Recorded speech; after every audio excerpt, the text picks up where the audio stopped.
Next on AM 1480 WLEA, the Newsmaker Show. Here's Brian O'Neill. Thursday, December 20th. So close to Christmas. Good morning. I'm Brian O'Neill. Glad to have on our Newsmaker line today Eric Griffith, the Hornell native, and we've had him on many times before. He writes for PC Magazine, PCMag.com. Eric Griffith, thanks for joining us. Happy to be here, as always. Well, you have some interesting articles since we last spoke. I like the headline here, and it makes a lot of sense. It's very, very credible. Teens trust driverless cars, older folks not so much. Surprise, surprise. Yeah. Older folks not so trusting of a giant metal box hurtling them down a highway at high speeds with nobody driving. Shocker. Let me ask you this. How do you feel about the driverless cars?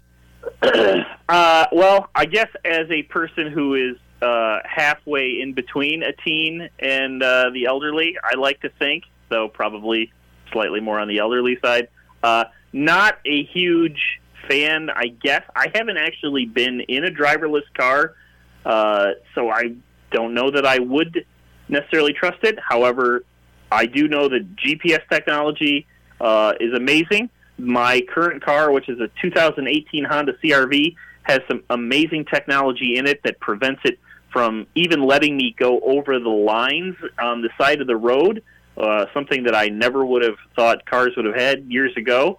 So, I mean, I understand the underlying technology being there, and we will get there someday. I think that we probably are a few years off from this being anywhere close to as safe as a lot of these companies would like it to be. So it makes sense that the younger set would be a little more trusting of it. They already feel like they're never going to die, and they probably have enough time in their future for these cars to get to the point where they can get behind the seat or behind the dash, not behind the wheel, I guess. We'll stop using that phrase, and it will work for them. Maybe it'll be just fine. It probably can't be any worse than teens actually driving. All right. I see you mentioned Uber and Lyft in this article. It says, plan your future Uber and Lyft accordingly. Question, has this yet affected Uber and Lyft and taxis? Well, no, not really, but you got to remember that Uber is one of the companies that wants this to happen. They desperately would like to stop sharing money with people driving cars for them. They would just like the cars to be out there and doing this and driving people around without any actual sharing taking place. It's kind of like how Airbnb would probably be much better off if they could just buy all of the houses in America and rent them out to whoever they wanted to, whenever they wanted to. But, you have that horrible, ownership thing in between, and that causes some sharing, and that's our sharing economy. So, sucks for you, Uber. You have to keep paying your drivers for a while. You have another interesting article up here. VPNs are for security, not for saving money. If you could start off and tell us, what's a VPN? A VPN stands for Virtual Private Network, and that is software that, I'll be frank, everybody who is on the Internet, if they are concerned about security, and you should be concerned about security at least a little bit, everybody should be running a VPN.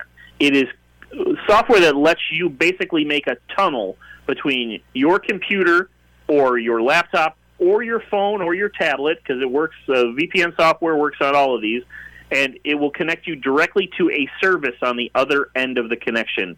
That prevents people from seeing what you're doing. It is essentially just that. It is a way for people to keep their privacy on the Internet in a way that we're finding more and more with all the breaches and so forth happening with companies all the time. A VPN, it's just a necessity. But there's been this kind of ongoing myth that VPNs can actually save you big money. Not in the way that you might think. A lot of people say, well, you're going to save money because you're not going to have your security breached, and that's true. If you don't have an ID theft, you've probably saved some money, because that's a giant time suck and money suck to deal with that kind of problem. The myth is more about the fact that a VPN also lets you log in to the internet as if you're from a different location. So you could say have a service like NordVPN, which is a very popular one.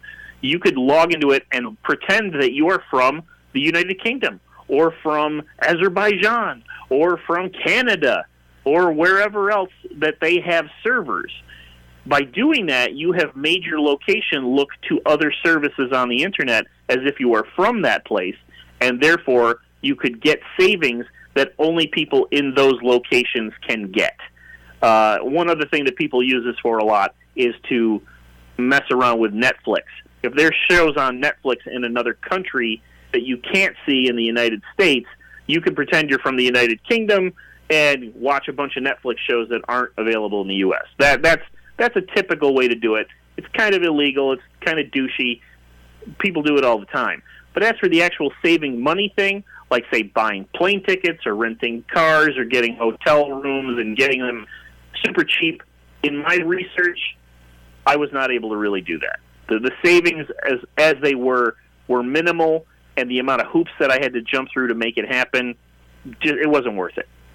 Talking to Eric Griffith from PCMag.com. When you got talking about VPN, it got me thinking about the whole cloud, computer backup services. Do you recommend cloud services? Oh, definitely. I am a huge user of cloud services. I have a setup on my own iPhone where I have all of my pictures, and I have a 1-year-old son, so I take a lot of pictures, and I'm very paranoid about ever losing any of those pictures. I have backups of all of those photos to about 4 different cloud services. A couple are free, a couple I pay for.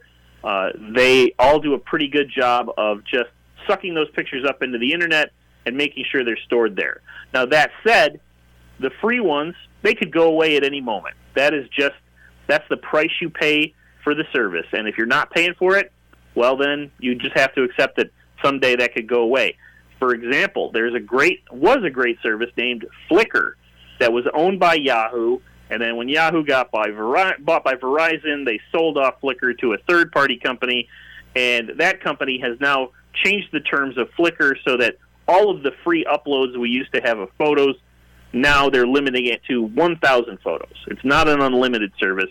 It's just 1,000 pictures, which can get eaten up pretty fast. So that's the price I paid, though, because I didn't pay squat ever for Flickr. Now, if I did want to pay, they'd probably give me more space, and I could put more pictures up.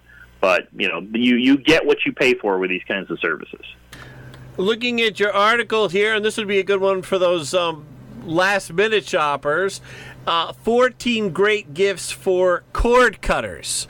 And it says, know someone who's ready to find a cable replacement. These gifts will help them ditch pricey pay TV subscriptions and embrace the cord cutter life.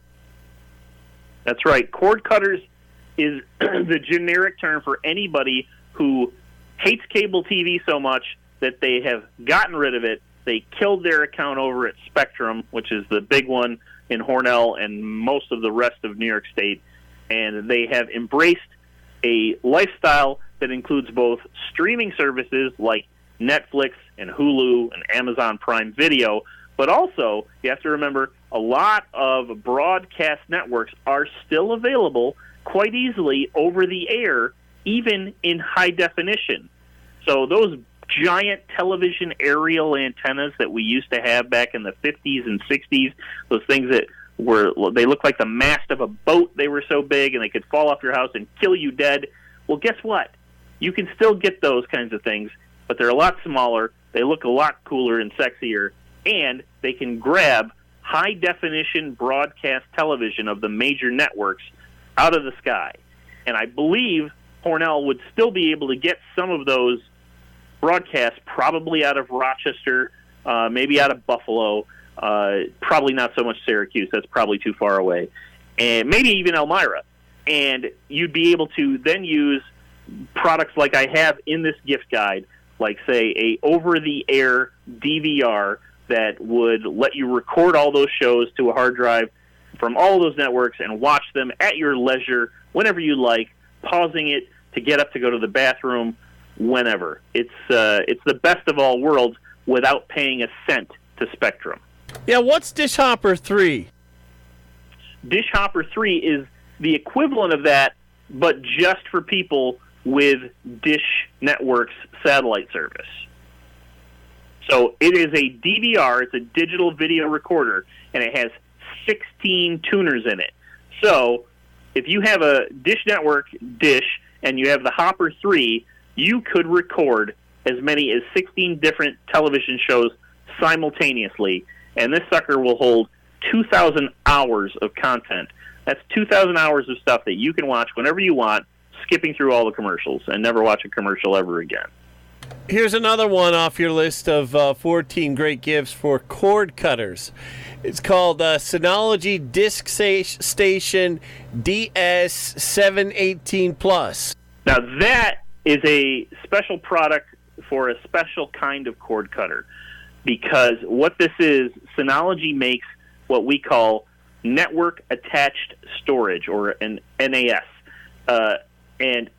or we really just call it a NAS device. And a NAS device is essentially like having a server in your home. It's a product that sits on your home network. You put a couple of big hard drives in there, and it will hold thousands and thousands and thousands of hours of video. Now, most people who have this kind of setup are usually grabbing video off of the internet, and there are lots of different ways to do that, both legally and illegally. And if you're a serious cord cutter, you want to have some kind of storage for all that video you've got. Even if you're just ripping your own Blu-rays to watch later at super high definition quality, you need to be able to store it on something more than just your local computer. If you do it on a NAS device like the Synology, then you're going to be very happy, because you can play it back on every device in your home. And you actually play it on devices outside of your home, because it will stream across the internet. Talking to Eric Griffith from PCMag.com. Before we go to the break, there was one other topic I wanted to cover. Your article on U.S. fixed broadband speeding up, especially for downloads. Now, a lot of people, I imagine, in the listening audience don't think of the internet in terms of, do I have broadband or, what? They just think of it as, I'm using the internet, I'm going online, blah, blah, blah. I'm on my phone, whatever they're using. Tell us about this article, U.S. fixed broadband speeding up, especially for downloads. Sure. Fixed broadband is like the kind of industry term that we use for an internet service provider that works at your fixed location. So Spectrum is a good example of that. Or if you're like an Empire Access subscriber in Hornell with the fiber optic, those are fixed broadband ISPs, internet service providers. So what we're saying with this article, which has some data from our sister company, Ookla, and they're the ones who use speed test, which is the test you will find across the internet. We have a version at PCMag.com. Almost every ISP in the world uses speed test to tell people to, we'll say, click on it, tell us what your speed is. The data here is indicating that over the course of the last year, everybody's getting faster in the United States, which is good, because it's true across the world. The technologies are getting better. More people are getting fiber. More people are getting higher speed cable fixed broadband, and that is making the averages of speeds go up for everybody. Now, there are still certain states that don't do that well. Montana is not exactly burning any speed records with its internet, but it also only has a few thousand people in it. Whereas New York State doing very well, but the areas around Washington D.C., the state of New Jersey, Delaware, Maryland, they have really high speed. Massachusetts, Texas, Nevada is doing really well. They, just on average, they have ISPs that have faster speeds, and that's pushing the average up for the United States on a whole. But that story also goes into looking at certain specific cities and certain specific ISPs in the United States that are the very best. And really, if you need to live somewhere where you have the very best, fastest internet speeds, you need to go somewhere that has Google Fiber. Google Fiber is an ISP that's only in about 10 cities, one of which is Irvine, California, which has the fastest of the speeds that they tested. And really, that is the place to live if you need to live and die by your internet speed. Talking to Eric Griffith from PC Mag. We're going to take a quick break. We'll come back and talk about the movies that are coming out in 2019. Stay with us. Hello, my name is Todd Burt, and I'm the sales manager of Fun 92.1 and AM 1480 WLEA. Are you looking to grow business? Advertising on Fun 92.1 FM or AM 1480 is very affordable. And our staff has years of radio, print, and digital experience, and we have advertising options to fit any budget. Give us a call at 607-324-1480 and let us help you grow your business. Merry Christmas from AM 1480 WLEA and Fun 92.1 FM. And meteorologist Rob Carroll. I'm wondering, are we going to have a snowy Christmas this year? We will have a little bit of snow for Christmas, Brian, but it's going to be preceded by a lot of rain. We have a storm system developing over the southeastern part of the country that is just tapping into the Gulf of Mexico. Heavy rainfall this morning across Florida, up into Georgia. It's now pushing up into the Carolinas. It's going to continue to head our way, and some moisture also comes out of the Great Lakes. And this is going to kind of converge over the state. Now, the heaviest rain will be in the eastern part of the state, where the city, Long Island, they could pick up about 1 to 3 inches from this storm. Won't be quite as heavy here, but we're still going to see significant rain. Today, we'll have lots of cloudiness heading our way. It will thicken and lower as the day goes on. Temperatures are going to have tendency to get to 50 to 55 today. Sunrise was 7:36 this morning. It'll set tonight at 4:41. That's 2 minutes later than it was setting at this time last week. Now, for tonight, we'll see rain. It'll be mild overnight, 40 to 45. Rain will continue. It's going to be breezy tomorrow with a high of 55. Storm goes by tomorrow night. Colder air wraps in behind it. Any rain will change over to snow. Will fall back to 30 to 35. Saturday looks mostly cloudy and blustery with scattered snow showers, Brian, and a high of only 35 degrees. On with Eric Griffith from PCMag.com. Looking through a list of movies coming out on 2019, What Men Want. And it appears to be the Mel Gibson comedy, What Women Want, kind of, would you say in reverse or inverse? I'd say so. I mean, I haven't seen too much about this. I know that it's definitely got Taraji P. Henson is in it. She's fantastic. She's from that show on Fox, the music show. She's great, and hopefully it will be everything that the Mel Gibson film of yore was and wasn't. Sure thing. What did you think of the Mel Gibson version, by the way? It's been so long since I saw it. I mean, I think, that was the one where he could read women's minds, right? Yeah, and I think that what people said was it wasn't advertised properly in the trailers. The trailers made it look like one thing and the actual movie was something else. Yeah, and I mean, having seen it, I remember at the time it was probably an okay thing. Probably in this day and age of the Me Too movement and everything else, it probably is going to come off as a very, very creepy and horrible. So, probably a good thing that they've switched it up here and done something a little different. Yeah, some people just don't get that whole thing, do they? I mean, there's some personalities and some behind-the-scenes producers and creators that just don't get the whole Me Too thing. No, that's definitely true. I mean, you look at what happened with CBS and Les Moonves, and he's out something like $120 million in his golden parachute, because he was trying to mess with investigations into his own conduct. It's good that they found that out, and, good luck to you, Les. I hope you can live off the few million that you should have in savings already.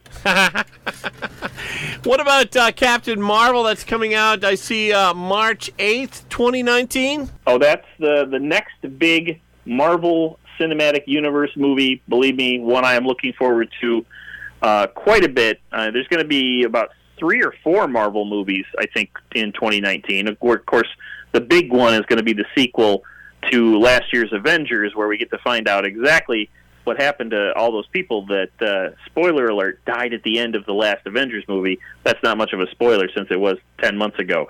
But Captain Marvel is actually a prequel to all that. It takes place in the 1990s.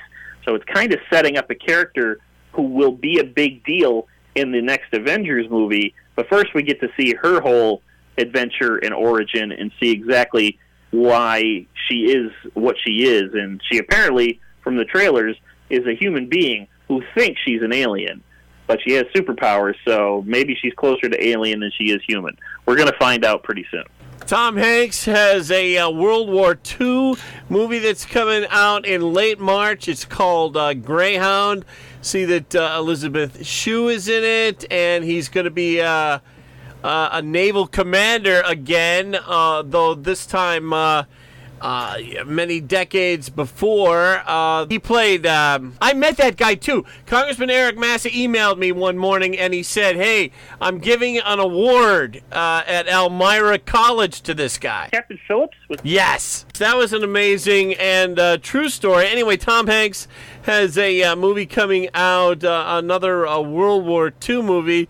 Is this the first one he's done since Saving Private Ryan, a World War II movie? Well, it might be the first movie he's been in, but I think he's produced a bunch of stuff. Like, he was a big producer on the Band of Brothers, I think it was, and a couple other things. So his interest in and also the Pacific was another thing that he was an executive producer on.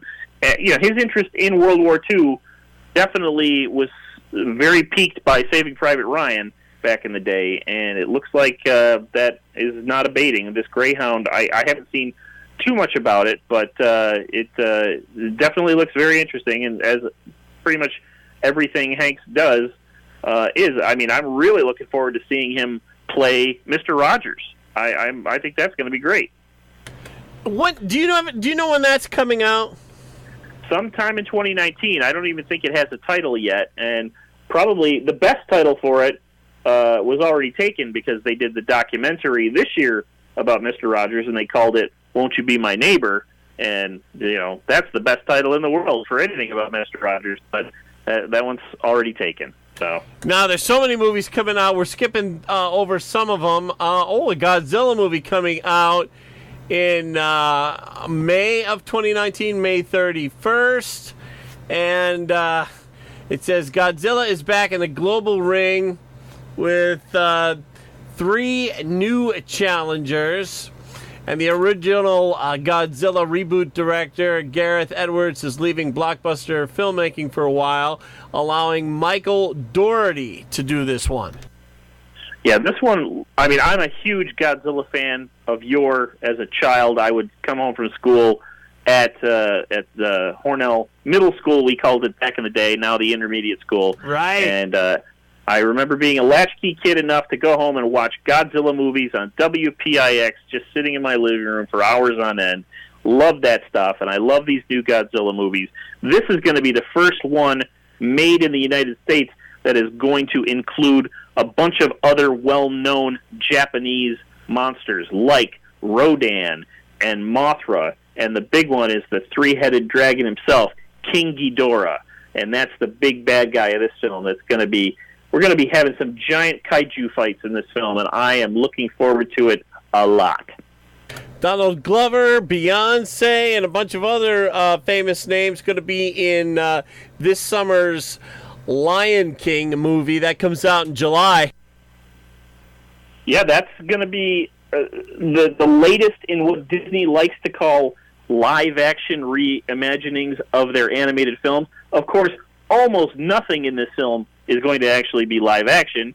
It will be motion captured. There will be some actors acting and pretending to be these animals, but then they're all going to just be reanimated with those actors' voices to make it. It's exactly the kind of thing that they did a year or two ago in the reimagined Disney's Jungle Book, where the only human in it was Mowgli, and all the animals were people who were doing motion capture to pretend to be animals. So, like, they had Bill Murray playing one of the bears, Baloo the bear, who was helping raise Mowgli and turn him into the man cub who would drive out Shere Khan, the giant evil tiger, who was played by Idris Elba.